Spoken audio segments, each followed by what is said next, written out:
পটুয়াখালীর কলাপাড়ায় নানা আয়োজনে পালিত হচ্ছে হিন্দু ধর্মাবলম্বীদের অন্যতম ধর্মীয় উৎসব শ্রী শ্রী বিশ্বকর্মা পূজা।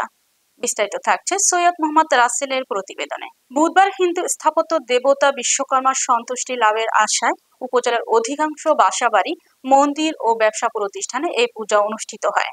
এ সময় মন্ত্রোচ্চারণ, শাক, উলুধ্বনি এবং ঢাকের বাদ্যে মুখরিত হয়ে ওঠে হিন্দু পাড়াগুলো।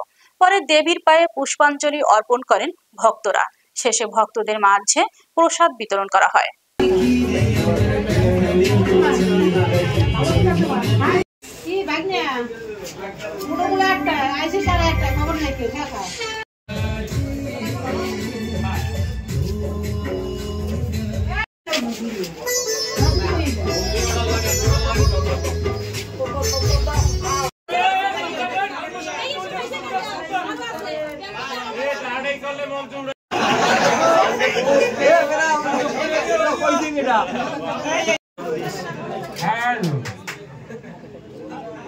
তোমরা কি সবাই